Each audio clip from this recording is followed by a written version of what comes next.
अवतार सिंह जी, जज पटियाला। राधे राधे जी, राधे राधे। राधे राधे महाराज जी, कोटि कोटि प्रणाम। महाराज जी, आपसे ही ज्ञान प्राप्त हुआ कि जो हम करना चाहते हैं पर कर नहीं पा रहे, उसका कारण यह है कि अध्यात्म बल की कमी आ चुकी है। आपसे यह भी ज्ञात हुआ कि अध्यात्म बल सिर्फ और सिर्फ नाम जप से ही मजबूत होगा। अब समस्या यह है कि महाराज श्री अखंड नाम चल नहीं रहा, कुछ देर तक नाम जब चलता है फिर अवरुद्ध हो जाता है। इस अवस्था में क्या हठ बल काम करेगा या बिल्कुल हठ कृपा बल काम करेगी महाराज जी? नहीं, हठ बल ही कृपा है। जब तुम्हारे अंदर हठ आएगी तो यही गुरु कृपा से आएगी। क्योंकि इतना तो हमको राजी हो जाना है कि जो मन 24 घंटे में 1 मिनट भी भगवान को नहीं जपता था, वो कुछ मिनट टिकने लगा है। मतलब हम अपने रोग पर काबू पा रहे हैं, दवा काम कर रही है।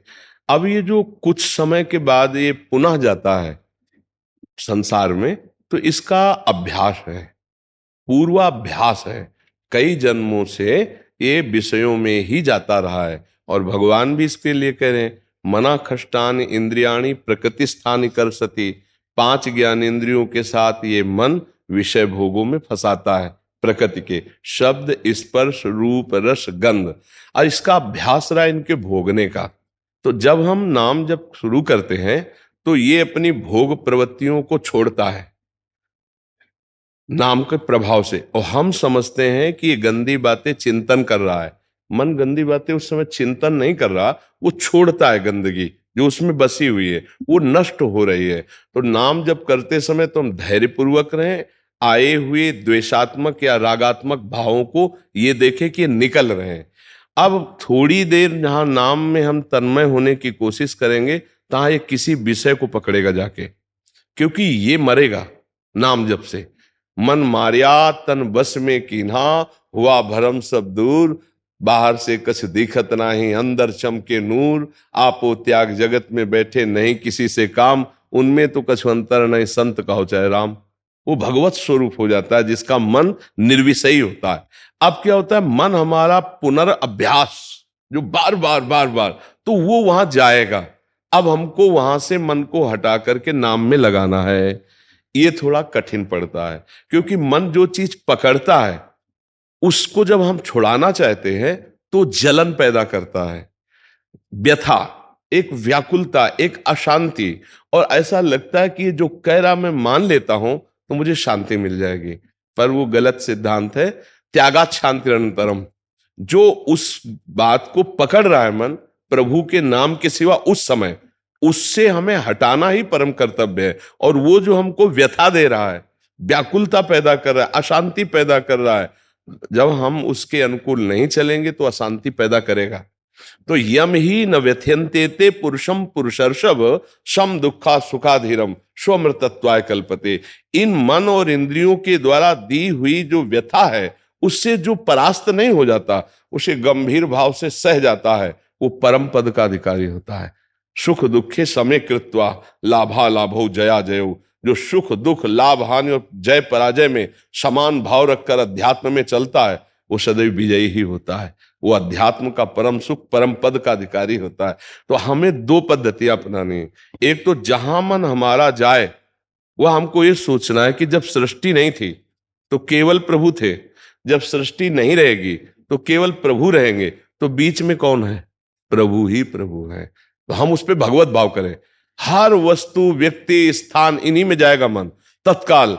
ये भले रूप पुरुष का है या स्त्री का है या वस्तु का है या स्थान का है, पर श्री कृष्ण ही है इस रूप में, हरि ही है, प्रभु ही है। तो फौरन लौट आएगा। आप इसको देखना, ये अनुभव की भी बात है।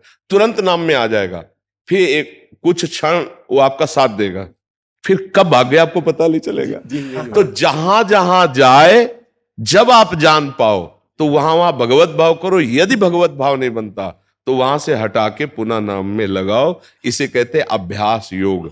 अभ्यास योग युक्तेन चेतसा नान्यगामिना। एक दिन ऐसा होगा कि लंबा समय आपको मन देने लगेगा। पहले मानो 1 मिनट में कई बार भागता था, अब कई मिनट लगने लगा है।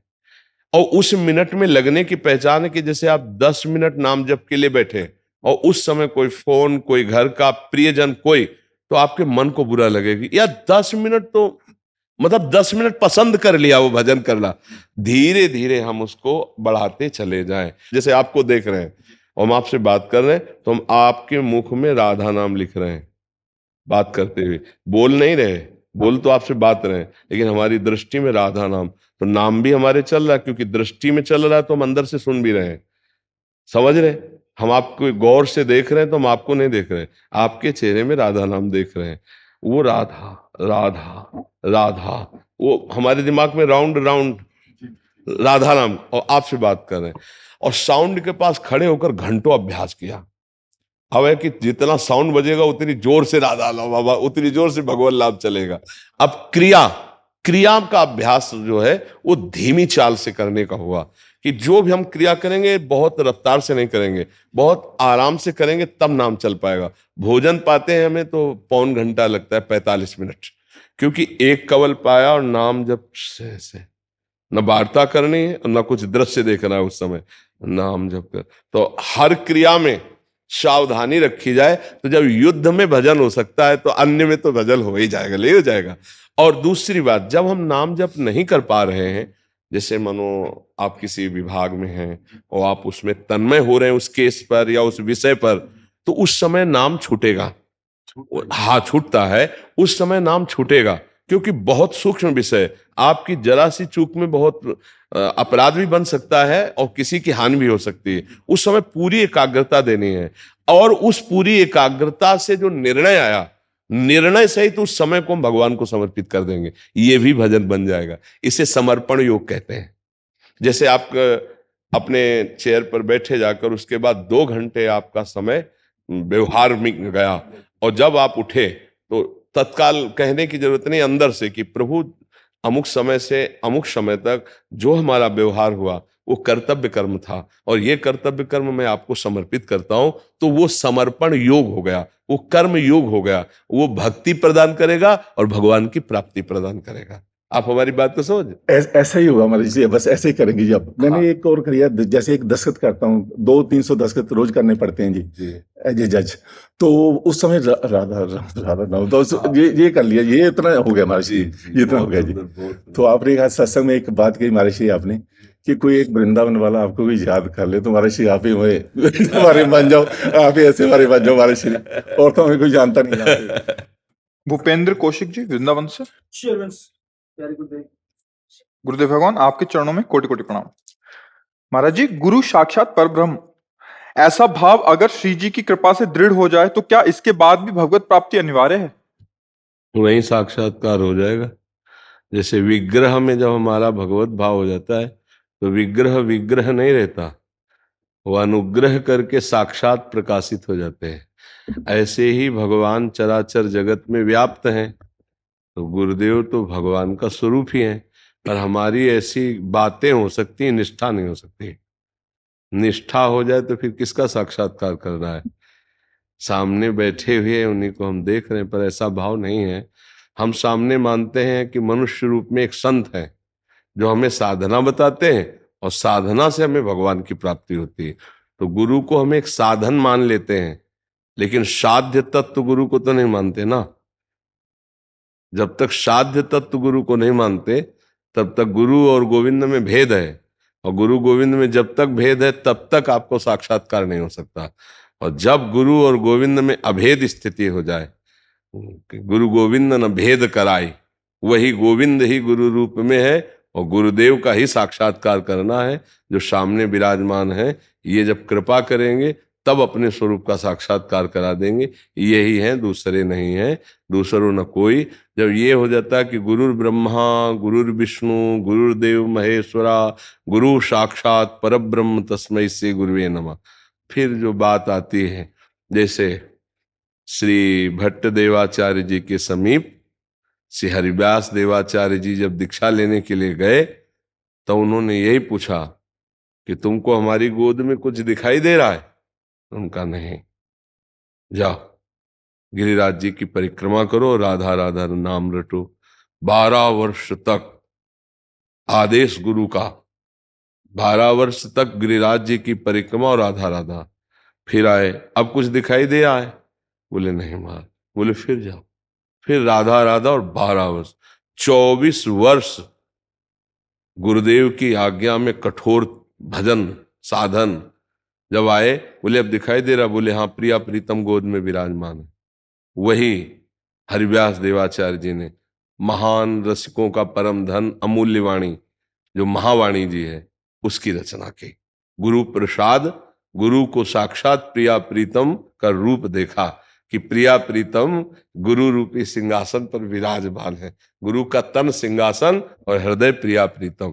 तब बात बनी जा करके 24 वर्ष राधा राधा नाम और गिरिराज जी की परिक्रमा, तब दृष्टि साफ हुई और देख पाए कि हमारे गुरुदेव क्या है। समझ रहे ना? तो कहने को तो हम कह सकते हैं गुरु साक्षात परब्रह्म, लेकिन अंदर से मान्यता नहीं होती। मान्यता होती है मनुष्य है, संत है, अच्छे हैं, बस। परब्रह्म है ये केवल बातों में होता, मान्यता में नहीं होता, सच्ची बात। और जिसकी मान्यता में हो गया अब उसको और कुछ जानना और पाना बाकी नहीं रहता। मोक्ष मूलम गुरु कृपा, वो जीवन मुक्त महात्मा हो जाता। पर फिर हम कहते हैं ये मान्यता बहुत कठिन मान्यता है, बहुत कठिन। जो अपने गुरु को परब्रह्म समझता है उसका तन मन प्राण सब गुरुदेव में समर्पित होता है। और ऐसे समर्पित गुरुदेव के भाव वाले को फिर भगवत साक्षात्कार दुर्लभ नहीं होता। वो गुरु के ही तन में नहीं, जिधर देखता है उधर वही दिखाई देता है। अखंड मंडलाकारम व्याप्तमेन चराचरम। पर गुरु निष्ठा बहुत दुर्लभ वस्तु है। अमीर खुसरो जी गुरुनिष्ठ महापुरुष थे। तो वो हीरो का जवाहर का व्यापार करते थे, बहुत बड़े व्यापारी थे। तो एक दिन उनकी गुरु निष्ठा देखिए, एक गरीब आदमी की बेटी का ब्याह का जो सांझ सौंज रुपया पैसा वो था नहीं। तो सुना कि बाबा सिद्ध फकीर आए हुए हैं, तो उनके चरणों में गए, प्रणाम किया। बाबा बेटी का ब्याह, कुछ व्यवस्था होता है, लोगों की भावनाएं होती हैं कि दो प्रकार से, या तो अपनी सिद्धि के चमत्कार से कुछ ऐसा कर दें, या उनके पास भगत आते हैं चार से दिला दें, कोई ना कोई ऐसी भावना। तो उनका परसों आना ऐसे टाल दिया। फिर परसों आना, फिर वो आए, बोले बाबा कई बार परसों परसों कह चुके, बेटी का ब्याह नजदीक आ रहा है। बेटी का ब्याह तो पास तो कुछ था नहीं, तो मेरी पादुका ले जा, लकड़ी की पादुका। अब सिद्ध संत है, ये उनकी भावना थी पक्की, पर उनका पादुका से क्या होना, मुझे तो रुपया चाहिए था। पर संत ने कहा है तो पादुका भाव तो था ही, सर पे रख ली और जा रहे थे। तो जैसे अपने को इत्र की खुशबू आती है, ऐसे अमीर खुसरो जी को खुशबू आई, मेरे आका की, मेरे गुरुदेव की कोई वस्तु है आसपास, मेरे गुरुदेव की कोई वस्तु है आसपास। और बावरे से एकदम हर व्यक्ति की तरफ देखने लगे। तो खुला पादुका सर पे रख, नजदीक गए। आप कहां से आ रहे हो? बोले संत के पास से आ। गुरुदेव के पास से? ये पादुका गुरुदेव की? हाँ हाँ। तुमको कैसे पादुका मिली? पूरी घटना बताई। बोले मुझे देवगे गुरुदेव की पादुका? बोले सही पूछो तो हमको इन पादुका से कुछ मतलब नहीं, हमें बेटी का ब्याह करना है। बोले 13 ऊंटों में रत्न और जवाहरात लदा हुआ है, आप इसको ले जाओ, पादुका मुझे दे दो। पादुका ली और नाचते हुए गए। बोले गुरुदेव पादुका ले आया। बोले कितने में? बोले 13 ऊंट। बोले सस्ता सस्ता सौदा किया, चलो ठीक है आओ रख दो पादुका। ये है गुरु भक्ति। गुरु की पादुका की गंध आई, मेरे गुरुदेव की वस्तु है कोई। भला सोचो कितनी निष्ठा। लकड़ी की पादुका गुरुदेव की आपस करने के लिए 13 ऊंटों में लदा हुआ रत्न हीरा नहीं। तो ऐसे मानते हैं गुरु को साक्षात परब्रह्म। हुकुम पे प्राण त्यागने की, हुकुम पे सर्वस्व ने, तो फिर गुरु साक्षात परब्रह्म। अभी बात कर ला, अले समर्थ गुरु श्री रामदास जी के, स्वामी रामदास जी के पास शिवाजी गए। शिवाजी के गुरुदेव हैं। तो उनका भगवान मुझे स्वीकार करो, मैं शिष्य बनना चाहता हूं। बहुत पेट में दर्द हो रहा है, तुमसे बताया नहीं, दीक्षा की बात तो बाद में करना, बहुत पेट में दर्द हो रहा है। तो अभी राज वैद्य बुलवाते हैं? शिवाजी ने कहा राज वैद्य से नहीं, हमें कई बार ऐसा दर्द जब उठा है तो हमने सिंगनी का दूध पिया है तो खत्म। तो आप सिंगनी का दूध ले आओ। सिंगनी कोई कामधेनु गाय है क्या? कि उसको ऐसे, तो कोई अस्त्र नहीं, कोई शस्त्र नहीं, कोई अंग रक्षक नहीं। और देखो सिंगनी का दूध साधारण पात्र में नहीं टिकता, स्वर्ण पात्र में, एक स्वर्ण का पात्र भर साथ होना चाहिए, कोई साथ नहीं। समझ रहे हो, मौत के मुख में डालना। उन्हें विश्वास था मेरे गुरुदेव साक्षात परब्रह्म है, आदेश का पालन करना। अभी दीक्षा नहीं दी थी, जंगल में ढूंढा तो देखा छोटे छोटे शावक जो है खेल रहे हैं, तो समझा दूध देने वाली सिंगनी है, क्योंकि जो मां बन चुकी वही तो दूध देगी। सिंगनी ने जो ही देखा किसी पुरुष को, मारी दहाड़, कदम पीछे ने उनका, गुरुदेव की औषधि के लिए दुग्ध लेने आया हूं, आप चाहो तो मुझे खा सकते हो, और आप चाहो कृपा करके। अब कोई गाय थोड़ी कि सीधी सादी ऐसे बैठ जाएगी, जे भी छलांग मारी तो बीच में समर्थ गुरु स्वामी रामदास जी सिंगनी को ऐसे अपने तपोबल से शांत किया और बोले बेटा पेट ठीक हो गया। मतलब प्राण समर्पित। और कहा दीक्षा दे दो, बोले किसी दिन। एक दिन राज दरबार में गए, झोली लेकर, कहा भिक्षाम दे। अब गुरुदेव आए हैं तो गुरुदेव को भिक्षा। नीचे उतरे, पूरा राजपाट सब वैभव कागज में लिख के और अपने सहित दस्तखत करके डाल दिया कि प्रभु ये सब आपकी वस्तु है, मैं भिक्षा क्या दूं। तो बोले ठीक है, आज से राजा मैं, और धर्म पूर्वक सेवक बनकर प्रजा की सेवा कर, अब दीक्षा दे दूंगा। क्योंकि धन समर्पित, प्राण तन समर्पित, अब दीक्षा का अधिकारी। उन्होंने माना गुरु साक्षात परब्रह्म, सिंगनी के सामने प्राण देने के लिए चले गए, हिचके नहीं, संपूर्ण राजपाट लिख करके झोली में डाल। तो तन मन प्राण समर्पित भाव तभी होंगे जब परब्रह्म भाव होगा।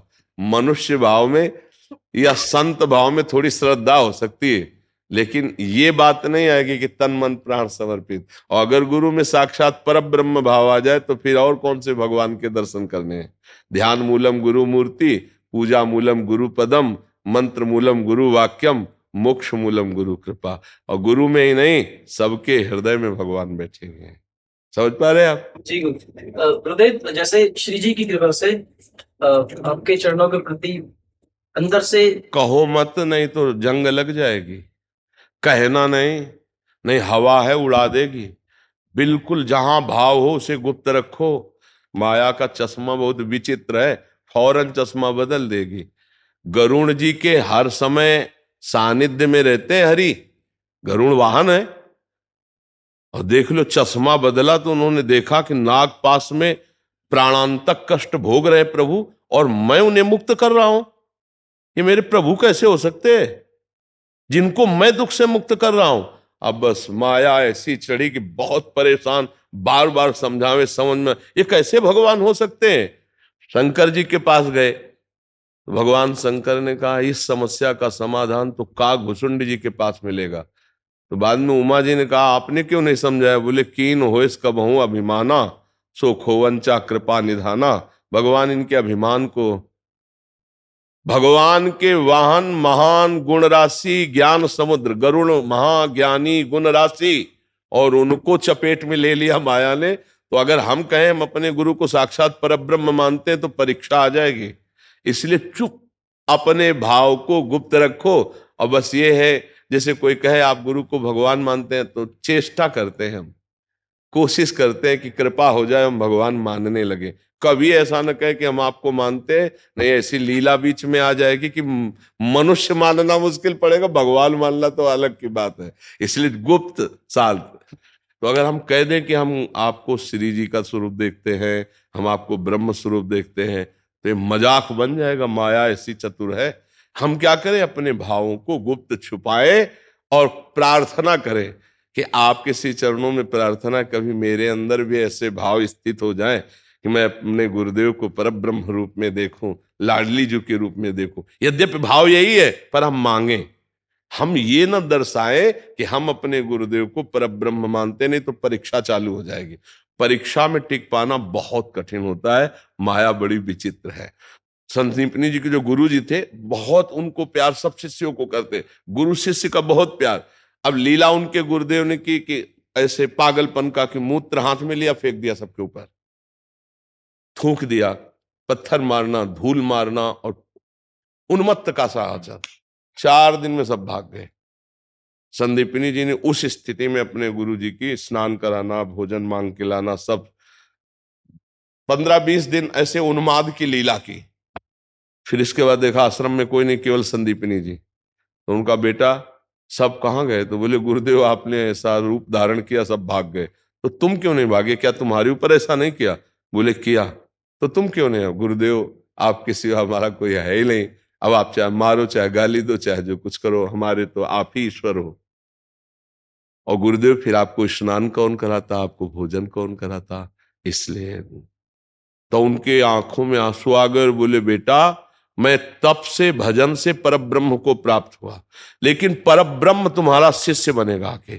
तो संदीपनी जी को गुरु जी का आशीर्वाद मिला, तो परब्रह्म परमात्मा श्री कृष्ण चेला बन करके बैठे हुए और गुरु पद में उपदेश कर रहे। जिनकी श्वासों से वेदों का प्रादुर्भाव हुआ, वो हरि वहां बैठ करके शिक्षा ले रहे और शिक्षा दे रहे हैं संदीपनी जी। गुरु के प्रति प्रेम होना एक बड़ी अलौकिक वृत्ति है, पर बहुत कठिन है। दिखावा करना एक अलग बात है, प्रेम होना भैया अलग बात है। एक बार समर्थ गुरु स्वामी रामदास जी के जो अंग सेवी 1-2 शिष्य थे, बहुत वो नजदीक थे। तो अन्य शिष्यों को लगा कि इन्हीं शिष्यों को केवल अवसर देते रहते हैं, क्या हम शिष्य नहीं है, हमको सेवा का? तो आपस में थोड़ा ईर्ष्या का, हम कभी हमसे भी प्राण समर्पित की बात करें तो हम प्राण समर्पित कर देंगे, हम भी तो शिष्य हैं। और ये बात सुनी समर्थ स्वामी रामदास जी ने। अब संतों के पास लीलाएं होती हैं, बढ़िया एक पट्टी बांध करके ऐसे, और बस कहें कि बहुत दर्द हो रहा है, फोड़ा है, और ऊंचा फोड़ा दिखाई दे रहा था ऐसे। और वो तो सब शिष्य आ गए, महाराज जी क्या औषधि, क्या औषधि, ऐसे हम शिवाजी से बात करें उनसे। बोले नहीं, हम इसका उपाय जानते हैं। ये जहरीला फोड़ा है और इसका मुंह यहाँ है, और मुंह लगा करके अगर हमारा मवाद पी जाए कोई, तो वो मर जाएगा, हम जी जाएंगे, हमारा कष्ट दूर हो जाएगा। आप सब तो कह ही रहे थे शिष्य लोग कि हम प्राण समर्पित किए, प्राण तो आप ही के गुरुदेव। अब उनमें से कितने पीछे शकील गए सुनते ही। जो 2-4 खड़े थे, किसी को लघुशंका, किसी को सोच, जो नित्य सेवा में थे। अब उन्होंने कहा गुरुदेव ये तो शरीर और प्राण आपका है। तो बोले फिर पियो ना, ये जहरीला फोड़ा, इसके पीते ही मर जाएगा और मैं जीवित हो जाऊंगा। और एक शिष्य का जितने भाग गए उनको बुला लाओ कि वो पीने के लिए तैयार हो गए। अब वो आ गए सब, देखा, उन्होंने मुंह लगाया और पिया। बोले गुरुदेव इतना मीठा, इतना सुखद। बोले गुरुदेव ऐसे रोज फोड़ा हमको पीने के मिले तो हमारा तो जीवन कृतार्थ हो जाए, इतना सुगंधित। तब उन्होंने पट्टी खोली, उसमें लंगड़ा आम बांधे हुए थे और कहा कि देखो ये तुम्हारी परीक्षा थी, तुम सब फेल हो गए, अपने प्राणों का पोषण करने के लिए भाग गए। इसीलिए इसे अंग सेवा में रखा है, इसने अपने प्राण पिया ना। उनको थोड़ी पता था कि आम है, उनको तो गुरु के वचन पर विश्वास था कि पीते ही मर जाऊंगा, पर मेरे गुरुदेव सुखी हो जाएंगे। इसलिए अच्छे से गुरु रास्ते को समझिए, अपने भाव को अंदर दबाइए और खूब भजन प्राण। गुरुदेव मैं तो ये पूछना चाह रहा था कि ये भाव दृढ़ कैसे हो? ये तो हम है ही, ये भाव दृढ़ कैसे हो? जितना आप नाम जप करोगे और गुरु आज्ञा में रहोगे, तो आपको जब आनंद मिलेगा ना, तो आपको लगेगा बलिहारी है गुरुदेव की, गुरुदेव मुझे कैसे बचा रहे हैं, कैसे चला रहे हैं, तो भाव दृढ़ होता चला जाएगा। जगह जगह आपको हर कदम में गुरु रक्षा करते जब नजर आएंगे ना, तब लगेगा मेरे गुरु तो साक्षात परब्रह्म है। मैं इतनी दूर हूं, कैसे मुझे समझ लिया, मेरी बात को समझ के कैसे संभाल रहे हैं, कैसे स्वप्न में उपदेश कर रहे हैं, कैसे जागृत में मुझे बचा रहे हैं, मेरे गुरुदेव परब्रह्म है। ये दृढ़ हो जाएगा जितना नाम जप करोगे और जितनी उनकी आज्ञा में आज्ञा का पालन करोगे। समझ पा रहे हैं आप जी? बाबा गिरिराज महाराज की जय हो। नंद के लाला की जय।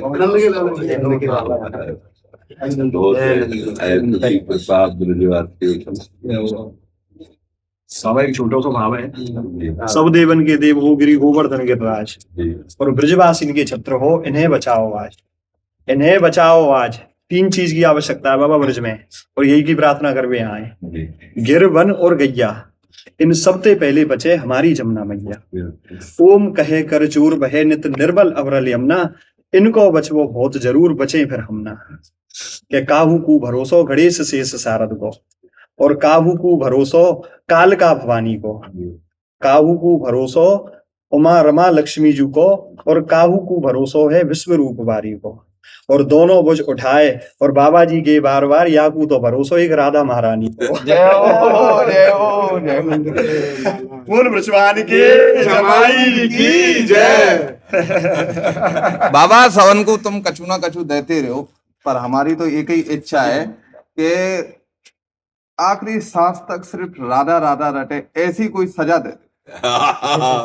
ऐसी तो आपके रोम रोम में बात भरी है। अब हमने दे तो दी बाबा जी ये सजा ही रटे को राधा राधा। मैं ना आएगा देवी देवता देगा।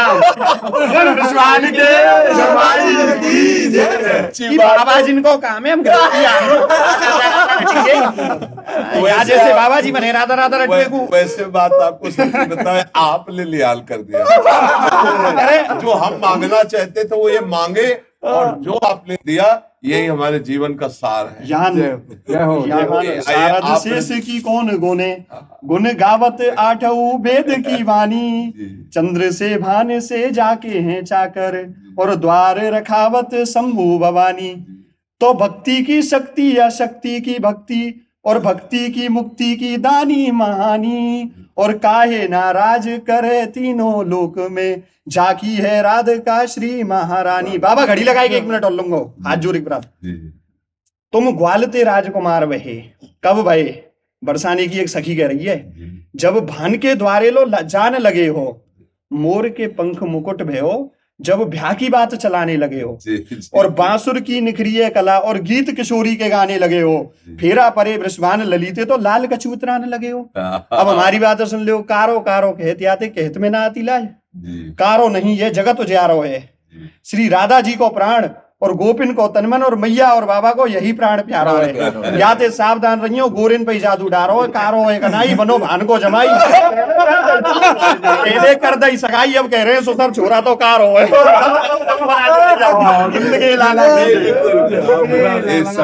बाबा जी को मन्ना कर रो भैया भेजवे को। बाबा ब्राह्मण बाबा तलक और कर दे इनको। असली में ब्रजवासी बाबा एक बाबा है ब्राह्मण गुरु सन्यासी, सन्यासी गुरु अविनाशी, और अविनाशी गुरु ब्रजवासी। पर या ब्रजवासी के हृदय में तो आपने यह स्वरूप को ऐसा चिंतन कर दियो। धन्य ऐसे संत शिरोमणि कोटि कोटि बारंबार प्रणाम। आपके टुकड़ों को धन्य है, आपके टुकड़ों का साथ। बाबा हमें घमंडे तुम्हारे ऊपर, बाबा हमें घमंडे ब्रजवासी ने, आप ब्रजवासी के हृदय में ऐसा स्थान पालियो आपने बाबा कि हम आप शब्द में बखान ना कर सके। बाबा ऐसा हमें घमंडे आपके ऊपर हमें कि बाबा आप हमारे हृदय में। आप सब ब्रजवासियों की चरण धूलि का प्रताप महाराज, आपके ही टुकड़े खाकर हम बोल रहे हैं। बाबा ऐसे ही बैठे रहो, जीवन भर और का चाहिए। पर आज हमको जो इतना सुख मिला ना, कि यही हमारे प्रभु के नित्य सखाओं का स्वरूप है। असली सुख तो यही है। मतलब सब ठिंगे पे। बाबा हमें हमारे गौरव हो आप, हमें इतना घमंड है आपके ऊपर बाबा। हम ब्रजवासी की शोभा हो आप, गौरव हो हमारे ब्रज की लीला निधि हो आप बाबा। प्रसाद दिया सर? हाँ जी बाबा। अब हमारा हृदय के तक क्या दे दूं, पर हम आपके भिक्षुक है क्या। आप ऐसे ही बैठे रहो, हमारे का जो सब कछु मिल जाए। आपके दर्शन है सब कछु मिल। बस आप कभी कभी कृपा करके दर्शन। बाबा जरूर जरूर जरूर। मगर बाबा हमें रोक दे, ब्रजवासी का है वो अपने ठाठ में थोड़ा सा अलग ही रहे। नहीं आप बोल नंद के महाराज की जय। उसके आगे लिखे तन, मतलब समय की, वहां समय दिया जाए मंदिर में, या मन सिमरन किया जाए, या धन। हमारे शरीर से जितनी चेष्टाएं होती है सब भगवान के लिए होती है। मानो सुबह से उठने से लेकर शयन तक, शयन से लेकर सुबह तक, सब रसोई बना रही तो भगवान की, झाड़ू लगा रही तो भगवान की, पोछा लगा रही तो भगवान की, सास ससुर माता पिता पुत्र पति सबकी सेवा कर रही, भगवान की सेवा है। ये हुआ तन की सेवा। और मन को रखो करुणा निधान भगवान के नाम के चिंतन में, और जो धन है वो परिवार की सेवा में लगाओ। परिवार रूपी भगवान ही है, उनकी सेवा में लगाओ। हाँ, अब अपने पास 4 रोटी हैं, एक ज्यादा हमें लगता है कि तो हम किसी को दे देते हैं, किसी कुत्ते को दे देते हैं, गाय को देते हैं, किसी भूखे को। अब हमारे पास 100 रुपया लगता है कि अगर एक्स्ट्रा है तो हम किसी बीमार को दे देते हैं, किसी संत महात्मा की सेवा में लगा देते हैं, गौ सेवा में लगा देते हैं, भगवान की सेवा में लगा देते हैं। नहीं है तो जरूरत नहीं देने की, नाम जप से सब ठीक हो जाएगा। धन या तन ये सब हमारा सेवा में लग रहा है, परिवार भगवान का दिया हुआ है, वही सेवा करो, वही भगवान का स्वरूप है। अलग से कहीं भाग करके भंडारा करने की जरूरत नहीं। हाँ है, इष्टरा में आपको लगता है तो कीजिए, नहीं है तो भगवान ने ऐसी मांग नहीं की है, ऐसी मांग नहीं की है। पति में भगवान को देखो, पुत्र में भगवान को देखो, पत्नी में भगवान को देखो, उसी परिवार की आराधना करते हुए भगवान में पहुंच जाओगे। और भागे घूमो तो जब घर में भगवान की भावना नहीं कर पाए तो मंदिर में कहां से भगवान की भावना कर पाओगे? फिर धोखा ही धोखा मिलेगा। हमारी बात सत्यता से समझ लीजिए। नाम जप कीजिए, जितनी सेवाएं हैं वो सब भगवान के लिए मैं कर रही हूं। मन हमारा प्रभु के चिंतन में लगा रहे, और जो धन हमारे पास है वो भगवान का हमारे परिवार के पोषण के लिए। उसमें से अगर कोई भूखा आ जाता है तो उसे पवा देते हैं।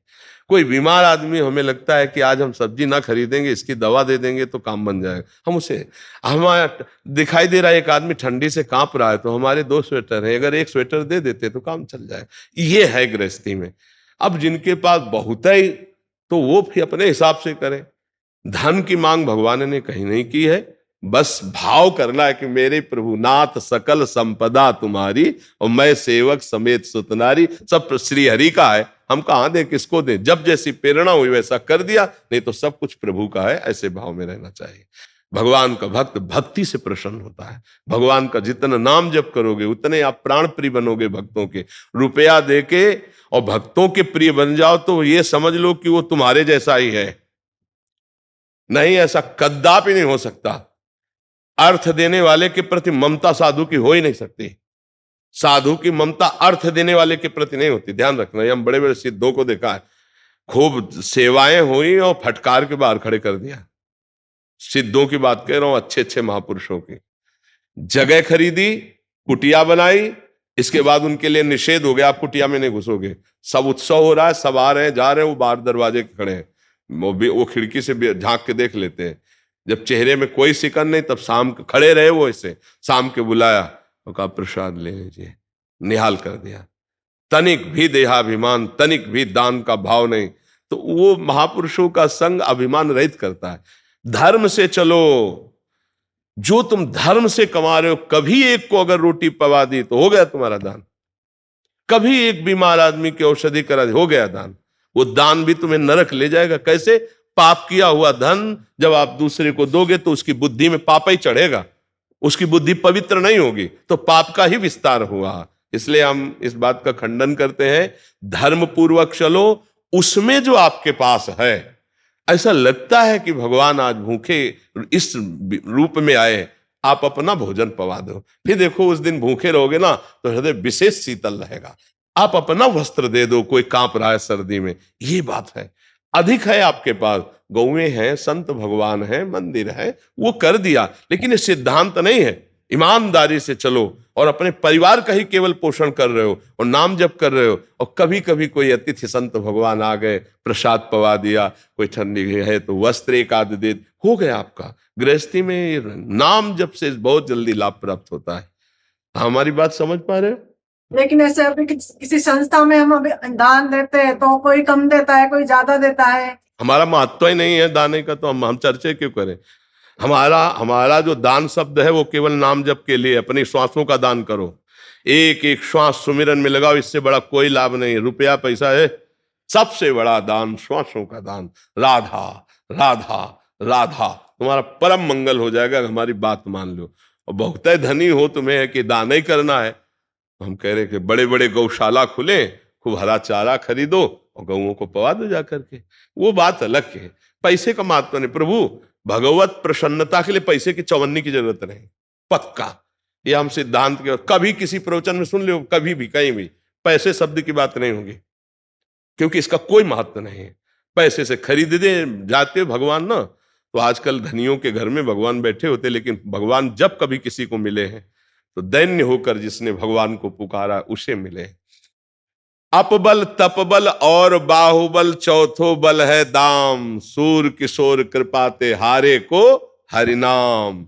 जो हार गया, जिसे धन का भी बल है तो भगवान मिलने वाले नहीं है। बस हमारी बात समझ पाओ तो समझ पाओ। अगर यही है कि दाने पुण्य, तो क्या दान पुण्य कितना करोगी, क्या करोगी, क्या दान पुण्य करोगी, कितना करोगी? और करने के बाद अंदर है ना कि मैंने दान दिया, तो उसका तुम्हें लाख का 10 लाख मिल जाएगा, लेकिन भगवान तो नहीं मिलने वाले ना। भगवान तो तब मिलते हैं जब ऐसे जीव हो जाता है कि आपके सिवा मेरा कोई नहीं प्रभु, मैं किसी योग्य ही नहीं कि आपको कुछ कर सकूं, क्योंकि जब मैं देखता हूं तो मेरा तन, मेरा धन, मेरे पास जो कुछ हो सब आपका दिया हुआ है नाथ, आपका दिया हुआ है। तो भला आपकी दी हुई वस्तु को मैं अपनी मान करके आपको पुनः देने की बात कहूं तो भूल ही तो होगी। वो कैसे लगाया जाता है? त्वदीयम वस्तु गोविंदम तुभ्यमेव समर्पये। हे गोविंद, आपके द्वारा दी वस्तु आपको समर्पित करते हैं। तो इसे दान कह सकते हो क्या? अरे प्रभु की वस्तु प्रभु को समर्पित करो, इसमें कौन सा तुम्हारा उसमें बड़ी बात हो गई? तो दान शब्द का मात तो समझिए, आपके पास जो कुछ है, तन मन जो भी है, वो प्रभु का दिया हुआ है। आप धर्म पूर्वक पालन कीजिए। अगर कभी संयोग बन जाता है ऐसा कि कोई भूखा है, कोई भी, तो आप उस समय अपनी न सोचकर उसके सुख की बात कीजिए। ये बात तो आपको मंगल करेगी। और ये सब अहंकार को पुष्ट करने वाला है। इससे ज्यादा लाभ की आशा मत रखिए। क्यों? क्योंकि धन में जिसकी महत्व बुद्धि हो गई लेने और देने में, वो भगवान को महत्व बुद्धि में रख ही नहीं सकता है। ये बिल्कुल समझो। धन की महत्व बुद्धि भगवान से विमुख कर देती है।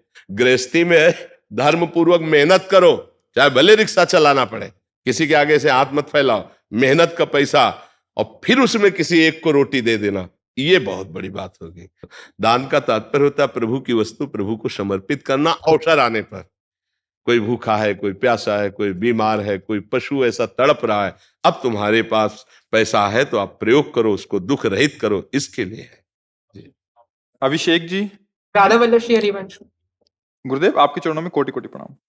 गुरुदेव, मैं पिछले 1 वर्ष से आपके सत्संग से आपको फॉलो कर रहा हूँ, जिसमें मुझ में भजन में बहुत वृद्धि हुई है। महाराज जी, मैं पिछले 7 महीने से हैदराबाद में नौकरी कर रहा हूँ, जहाँ ऑफिस में लोग मांस, मदिरा खाना और भी कई अनौपचारिक चीजें किया करते हैं। मैं जब भी उन लोगों के साथ कर्मठ होता हूँ तो उनकी इन बातों से दोष दर्शन हो जाता है। इससे पहले जब मैं घर में जॉब करता था तब तो ऐसा नहीं होता था, बट अभी ऐसा हो रहा है। इसको थोड़ा खुले दिमाग से समझिए।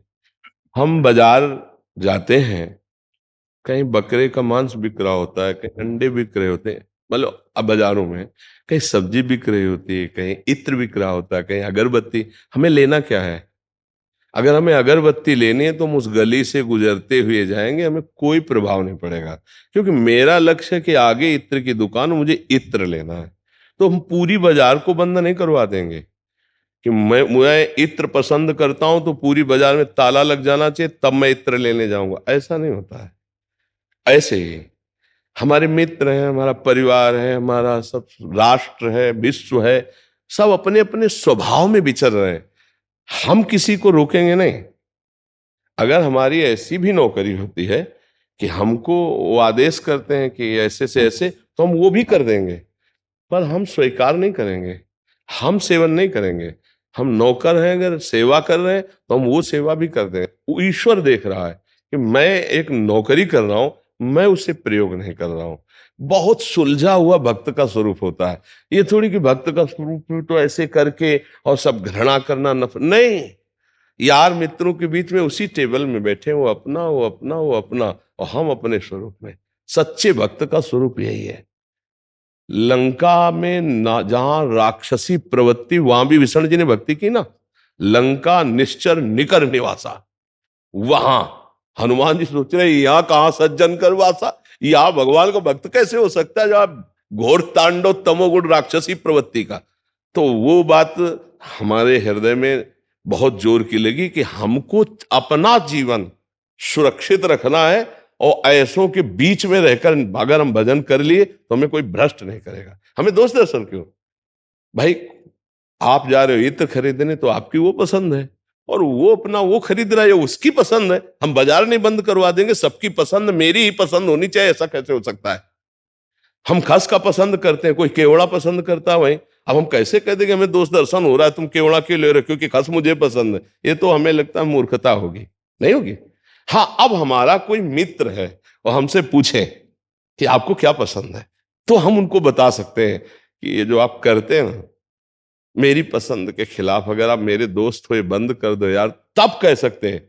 नहीं तो नहीं, मैं उसकी रुचि में रुचि नहीं मिलाऊंगा, पर मैं उसकी नफरत और घृणा भी नहीं करूंगा। जो साधुता है, जो भक्त है, वो ये शिक्षा देता है अंदर से कि ऐसा नहीं। सबके, कोई ऑफिस में है, कोई अपने, सब अपने अपने राग रंग में, जिनको प्रभु से मतलब ही नहीं है, भोगों से मतलब है, हम उनको प्रभु का उपदेश देंगे तो हमारा उपहास होगा। और हमारी अभी भक्ति उतनी जोर की है नहीं कि उपहास सुनकर हम अपनी निष्ठा में बने रहे। लगेगा मतलब क्या ऐसा ही है क्या, हम सत्य में चलते हैं तो दुख मिल रहा है, निंदा मिल रही, अपमान हुए, देखो कैसे मौज मस्ती से रह रहे। हमें नहीं दिख रहा, ये बाजार है, अलग अलग खोपड़ी है, अलग अलग स्वभाव, अलग अलग भगवान लीलाएं। हमको नहीं करना गलत, किसी को रोकना भी नहीं है। अगर कोई, अब जैसे हम यहाँ आप हमारे पास आए, अब हमारा कर्तव्य बनता है कि आपसे पूछने की जरूरत नहीं, अपने आप हम आपको सतमार्ग का उपदेश, ए भाई मांस मत खाना, शराब मत पीना, पराई माता बहनों की तरफ गंदी दृष्टि मत करना, क्योंकि आप आए हो इसीलिए, आप आए हो इसीलिए। कहीं ना कहीं आपका ये भाव है कि ये संत हैं, भगवान के भक्त हैं, इनके संग से हमारे जीवन का जो अशुभ है, जो गंदा भाव है, उसका परिवर्तन होगा। तो उसी भाव से हम प्रेरित होकर उपदेश करते हैं, गली चलते थोड़ी बोला जाता है। आप आए हैं, आरत अधिकारी जब पावे, गूढ़ तत्व न साधु दुरावे। तो आपको बिल्कुल नफरत, तुम सच्चे भक्त बनो, ऐसे विषयी पुरुषों के बीच में भी राधा राधा राधा और सबसे हाथ मिलाओ, किसी से नफरत नहीं, पर अपने को बचा कर निकल जाओ। जो रहीम उत्तम प्रकृति, का कर सकत कुसंग, चंदन विष व्यापत नहीं, लपटे रहत भुजंग। तो उत्तम प्रकृति वाले, कमजोर मत बन। सर्वत्र भगवत बुद्धि रखने वाले महात्मा को कोई भ्रष्ट नहीं कर सकता। आपको देखना है, भगवान इनको ऐसी लीला कर रहा है, इनको ऐसी लीला कर रहा है। हमको जो उपदेश मिला है वो हम अपने हिसाब से चलेंगे। ऐसे घर में रहते हुए विभीषण जी ने कभी मांस नहीं खाया था, ऐसे निशाचरों के बीच में रहते कभी कुमार्गामी कोई गंदी बात नहीं की थी। कितने बड़े महात्मा कि जैसे 32 दांतों के बीच में एक जीव, कितना खतरा है? और ऐसे बीच में जिम दसनन मो जीव विचारी, ऐसी जगह भजन कर लिया तो बहुत अच्छे गृहस्थ भक्त बनोगे यदि ऐसों के बीच में भजन कर लो। ना तुम्हें प्रभावित होना है और ना घृणा करना है, सच्ची मानना, जैसी भावना करोगे वैसा ही। शराब पीने वाले से घृणा की जाती है ना, हम कहते हैं शराब पीने वाले से घृणा नहीं, शराब से घृणा करो। अगर तुम सच्चे भक्त बनोगे तो तुम्हारी मित्रता से सैकड़ों के दोष दूर हो जाएंगे। आपको कहने की जरूरत नहीं, आपका भजन बल, आपका प्यार, आपकी साधना आपके मित्रों को सुधार देगी। पर वो पावर जागृत करो, खुद पावरवान बनो अध्यात्म के, तो आपका बल काम करेगा, लाखों का उद्धार कर सकते हो। लाखों, ऐसा थोड़ी कि भेष वाला ही उद्धार कर सकता है, नहीं, लाखों का उद्धार हो सकता है, क्योंकि भजन से उद्धार होता है, भेष से नहीं। उद्देश्य हमारा अच्छा है, लाखों का कल्याण, लाखों का मंगल होगा। हमारे राष्ट्र की सेवा में हमारे प्राण समर्पित, समाज सेवा में जीवन समर्पित, चाहे कोई संत हो, चाहे कोई भक्त हो, चाहे कोई गृहस्थ हो, अगर अपने राष्ट्र से प्रेम नहीं, अपनी समाज से प्रेम नहीं, फिर जीवन का मतलब क्या रहा? जीवन का मतलब क्या रहा? अपना खाना पीना और मर के चले जाना, मोक्ष या कल्याण मिलना वो एक अलग चीज है, उसका हमारे जीवन। हजारों के लिए तुमने क्या किया, समाज के लिए क्या किया, तुम अपने राष्ट्र के लिए क्या किया? तो हर बच्चा आज न राष्ट्र की सोच रहा है, न समाज की सोच रहा है, न माता पिता परिवार की सोच रहा है, केवल अपनी वासनाओं की सोच रहा है। इस बात का दुख हो रहा है। नवीन बच्चे केवल वासना के खेल में फंसते चले जा रहे हैं, व्यसन के चक्कर में आ गए, बुद्धि उनकी भ्रष्ट होती चली जा रही। अगर आप लोग ऐसे सावधान है जैसे अभी आप बताए, तो हम आपको धन्यवाद देते हैं। और जो आपके मित्र हैं, धीरे धीरे यदि वो आपसे मित्रतावश सुधरना चाहें तो आप सुधारो। एक को एक सुधारे, एक को एक सुधारे तो समाज सुधर जाए। पहले अपने को पक्का कर ले। किसी को बचाने के लिए पहले तैरना पक्का आता हो और वजन लेके तैरना पक्का आता हो और बचाने की पूरी प्रक्रिया का ज्ञान हो। नहीं तो बचाने वाले को डूबने वाला पहले डूबोता है, नहीं डूबता है, क्योंकि वो श्वास लेना चाहेगा, वो श्वास लेना चाहेगा, पहले डुबोला जाए। तो ऐसी हरकत कभी ना करे कि तुम्हें तैरना भी ले आता हो, बचाने की प्रक्रिया भी ले, तो पहले तुम मरोगे तब वो भी। तो इतना परिपक्व हो जाना चाहिए कि कोई भी विषय हमें परास्त ना कर पाए। और घृणा तो जीवन में किसी से नहीं होनी चाहिए। अगर घृणा शब्द किसी से नहीं, घोर से घोर आचरण जो कर रहा है, भगवान की कृपा हो जाए तो कल महात्मा बन सकता है। हम घृणा दोषों से करें, दोषी से नहीं, क्योंकि वो दोष हट गया तो वो निर्दोष हो जाएगा। जैसे शराब पीना बंद कर दिया, अब आप उसे घृणा की बुद्धि से नहीं देख सकते। आचरण संग से बिगड़ जाते हैं, उन दोषों का सुधार कर दिया जाए तो वो महात्मा हो सकता है, वो दिव्य पुरुष हो सकता है। और हुए हैं, घोर आसुरी प्रवृत्ति के ब्रह्म ऋषि हुए हैं, सुधार शुरू हुआ तो महात्मा बन गए। तो कोई भी सुधार, क्योंकि सब भगवान के अंश है, सब भगवान के अंश है। और अगर लौट पड़े अपने में तो सब भगवत स्वरूप है, सब दिव्य है। लेकिन हम भूलकर देह में गंदे आचरणों में फंस गए, इसलिए ऐसा है। ठीक है बच्चा जी।